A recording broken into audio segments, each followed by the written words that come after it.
আসসালামু আলাইকুম প্রিয় দর্শক, ৭ই মার্চ আমাদের জাতীয় জীবনে একটা গুরুত্বপূর্ণ দিবস, দীর্ঘদিন ধরে ছিল, এখনো আছে। আমরা মনে করি, আমি তো মনেই করি ৭ই মার্চ আমাদের একটা খুব গুরুত্বপূর্ণ দিবস। এই কারণে যে আমি মনে করি যে আমাদের স্বাধীনতার যে ভ্রূণ, আমি মনে করি সেই ভ্রূণের প্রথম প্রকাশ ঘটেছিল ৭ই মার্চে। ৭ই মার্চে রেসকোর্সের ময়দানে বঙ্গবন্ধু শেখ মুজিবুর রহমান প্রথম ঘোষণা করেছিলেন যে আমাদের এবারের সংগ্রাম আমাদের স্বাধীনতার সংগ্রাম, প্রথম এটা ঘোষণা হয়েছিল। তারই আলোকে মুক্তিযুদ্ধ হয়েছে।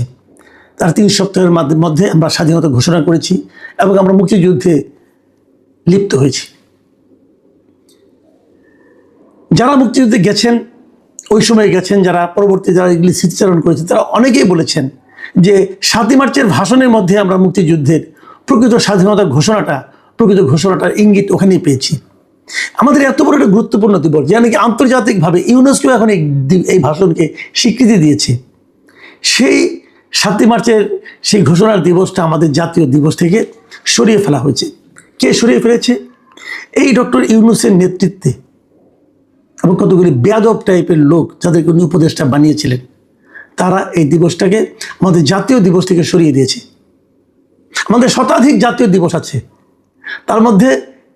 তার মধ্যেও এই দিবসটা স্থান পায়নি ওদের, কারণ ওরা বাতিল করে দিয়েছে।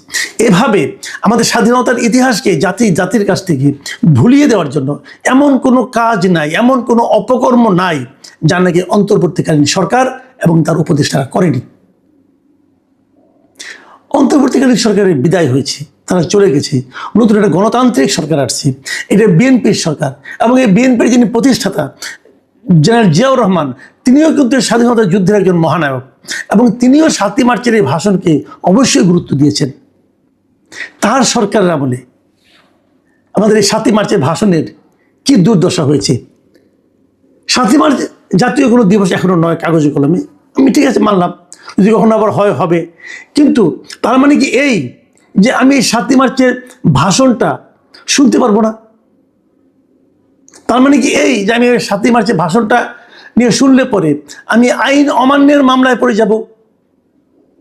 বেশি কিন্তু তাই হয়েছে। ৭ই মার্চে আমরা দেখেছি চানখারপুর এলাকা থেকে, চানখারপুর মোড় থেকে একজন সাউন্ড বক্সে ৭ই মার্চের ভাষণ বাজাচ্ছিল। ঢাকা বিশ্ববিদ্যালয়ের একজন সাবেক ছাত্রকে ধরে আনা হয়েছে এবং তাদের শাহবাগ থানায় নিয়ে যাওয়া হয়েছে। তাদেরকে জিজ্ঞাসা করা হয়েছে শাহবাগ থানার ওসিকে যে ওনাকে আপনি ধরলেন কেন? তাহলে এই ওসি মনিরুজ্জামান উনি বলেছেন প্রথম আলো পত্রিকাকে যে ওটা বঙ্গবন্ধুর ৭ মার্চের ভাষণ বাজাচ্ছিল, এটা তো নিষিদ্ধ, এই জন্য নিয়ে আসা হয়েছে। মানে এই লোকটা জানেও না, উনি ওসি হয়েছেন, উনি জানেনও না যে কোনটা নিষিদ্ধ কোনটা নিষিদ্ধ নয়। ৭ই মার্চের ভাষণ নিষিদ্ধ কে করেছে? মিস্টার মনিরুজ্জামান, আপনাকে জিজ্ঞাসা করছি ভাই, আপনি তো আইন প্রয়োগকারী সংস্থার একটা প্রধান, ওই এলাকার প্রধান, আপনি তো নিজেই জানেন না যে ৭ই মার্চের ভাষণ প্রচারটা নিষিদ্ধ কি নিষিদ্ধ নয়। ৭ই মার্চের ভাষণ প্রচার তো নিষিদ্ধ নয়। আবার যে কোনো মানুষ, আরও চেয়ে বড় কথা, আমি কারো একটা ভাষণ শুনবো, কাউকে আমি পছন্দ করি, কাউকে আমি ভালোবাসবো, এটার মধ্যে নিষিদ্ধ করার কি আছে? আমরা একটা অদ্ভুত সময়ে এসে পৌঁছেছি এবং তাকে ধরে নিয়ে আসা হলো এবং তারপর দেখলাম এর প্রতিবাদে আরও অনেক ঘটনা ঘটলো। শাহবাগে আরও অনেক ছেলে মেয়েরা আসলো, এসে তারা এই ৭ই মার্চের ভাষণ শোনার জোরে জোরে প্রচার করতে থাকলো। এটা নিয়ে আবার মারামারি, আবার ওই রকম স্বাধীনতা বিরোধী একটা গ্রুপ এসে তাদেরকে আটকানোর চেষ্টা। এই যে একটা ব্যাপারটা এমন দাঁড়িয়েছে যে বঙ্গবন্ধু নাম উচ্চারণ করা যাবে কিনা, ৭ই মার্চ উচ্চারণ করা যাবে কিনা, ৭ই মার্চের ভাষণের কথা বলা যাবে কিনা, এই সবই হয়ে দাঁড়িয়েছে শেখ হাসিনার অপকর্মের সঙ্গে সম্পর্কিত বিষয়। বাস্তবিক তাই। শেখ হাসিনার প্রথম ক্ষমতায় এসেছেন 96 থেকে 2001 পর্যন্ত উনি খারাপ চালিয়েছেন, এটা বলার কোনো সুযোগ তো নাই। তারপর 2009 যখন উনি ক্ষমতায় আসলেন, তারপর থেকে হয়তো আমি 2014 থেকে বলতে পারি উনি খুবই দুঃশাসন চালিয়েছেন এই জাতির উপর, এটাই মানতে রাজি আছি। কিন্তু তার সঙ্গে ৭ই মার্চের ভাষণে কি সম্পর্ক?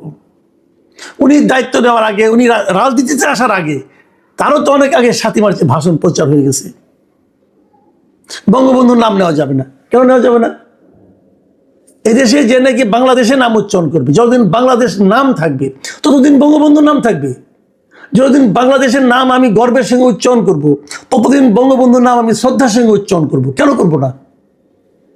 বঙ্গবন্ধুর সঙ্গে শেখ হাসিনার শাসনের কি সম্পর্ক থাকতে পারে, এটা আমি বুঝি না। 32 নম্বর ভাঙা হয়েছে। দেখেন 32 নম্বর কোথায়, আমি একটা সিম্পল একটা এক্সাম্পল দিয়ে বলি যে 32 নম্বরটা কিভাবে একটা জাতির প্রতীকে, স্বাধীনতার প্রতীকে পরিণত হয়েছে। আমি একটা ছোট্ট উদাহরণ দিয়ে আপনাদেরকে বুঝাই। বলা হয় না ধানমন্ডি 32 নম্বর মানে কি? মানে 32 নম্বর সড়ক, এই তো। আমরা 32 নম্বরতে যে জায়গাটাকে বুঝি, যে বঙ্গবন্ধুর যেটা বাড়ি ছিল, ওটার নাম্বার, ওই সড়কের নাম্বার কিন্তু 32 না আসলে, এদিকে আপনারা জানেন।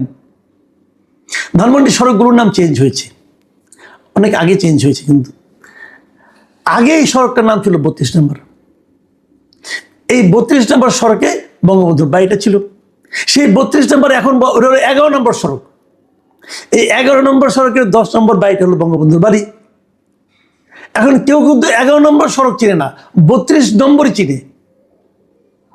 কারণ 32 নম্বরটা ধানমন্ডির সকল সড়কের নাম্বার ঠিক আছে, এটাও কাগজ কলম 11 নম্বর সড়ক, কিন্তু এই 32 নম্বরটা এত বিখ্যাত। এবং এই যখন স্বাধীনতা ঘোষণা করা হয়, যখন স্বাধীনতা যুদ্ধ চলে, যখন বঙ্গবন্ধু 7ই মার্চের ভাষণ দেন, যখন উনি গ্রেপ্তার, সব কিছু 32 নম্বরের এই বাড়ি থেকে হয়েছিল। সেটা এখন 11 নম্বর সড়কের 10 নম্বর বাড়ি। আপনারা ভেঙেছেন 11 নম্বর সড়কের 10 নম্বর বাড়ি, যারা ভেঙেছেন তাদেরকে বলছি। কিন্তু মানুষের মনে কিন্তু রয়ে গেছে 32 নম্বর। এদেশের মানুষের মন থেকে 32 নম্বর ভাঙার চেষ্টা করেন না, আপনারা নিজেরাই ধ্বংস হয়ে যাবেন। পাক বাহিনী পর্যন্ত এটা ভাঙার সাহস পায় নাই, কিন্তু আপনারা গাইড জন্য ভেঙেছেন। এই ভাঙার মাধ্যমে আরো হাজারো বাঙালির মনে এই 32 নম্বরকে চিরস্থায়ী করে দিয়েছেন আপনারা। এই ভগ্নস্তূপের জায়গায় একদিন দেখবেন কত বড় ভবনের হয়, তৈরি হয়। যদি থাকেন বেঁচে দেখতে পারবেন। এইভাবে ভাঙলে হয় না। শেখ হাসিনার অপশাসন, শেখ হাসিনার স্বৈরাচারী শাসন, শেখ হাসিনার ফ্যাসিবাদী আচরণ, এই সব কিছুর আমরা নিন্দা করি এবং এই সব কিছুর বিচার হতে হবে, আমি এটা মনে করি। আপনারা সেই বিচারটা করেন, কিন্তু বিচার না করে আপনারা যদি গায়ের জন্য এরকম ভাঙতে থাকেন, পুড়তে থাকেন, তাহলে বরঞ্চ তাদের প্রত্যাবর্তনটাকে আপনারা ত্বরান্বিত করছেন। এই জিনিসটা মাথায় রাখবেন। আর আমি এই যে সরকার, বিএনপি সরকার, ওনার একটা গণতান্ত্রিক গভর্নমেন্ট, আমি ওনাদের কাছে জিজ্ঞাসা করতে চাই, আপনাদের পুলিশরা কি করছে? আপনারা পুলিশদেরকে কি ইনস্ট্রাকশন দিয়েছেন?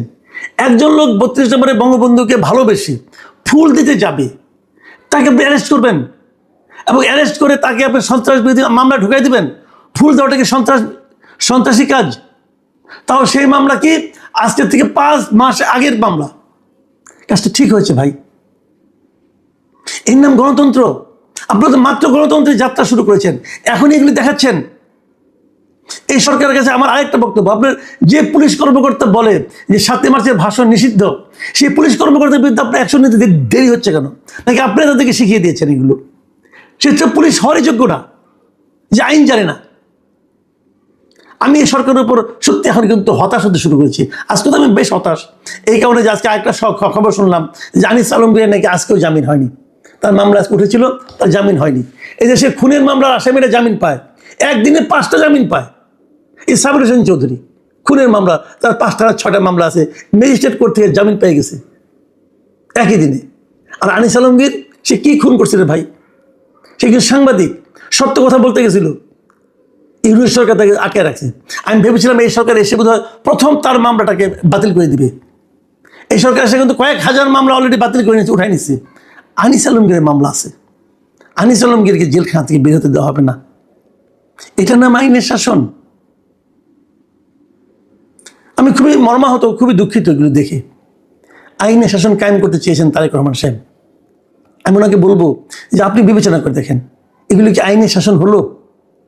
একটা লোক একদম, সে বঙ্গবন্ধুকে ভালোবাসে, সেগুলো যেতে পারবে না? সে 7ই মার্চের ভাষণটাকে তার কাছে গুরুত্বপূর্ণ মনে হয়েছে, সেটা বাজাতে পারবে না? আর জামিনযোগ্য মামলায় আনিস আলমকে জামিন পাবে না? সত্যি আমি খুব হতাশ। আমি জানি না বিএনপি সরকার এগুলিকে কিভাবে দেখে, হয়তো তারা কি মনে করে, তারা কি আগের ধারাবাহিকতা রক্ষা করতে চায় কিনা এটা আমি জানি না। তবে আগের ধারাবাহিকতা রক্ষা করতে গেলে আগের সরকারের, মানে অন্তর্বর্তীকালীন সরকারের ব্যাপারে এদেশের মানুষের কি মনোভাব, সেটাই আপনাদেরকে একটু জেনে নেওয়ার জন্য অনুরোধ করব।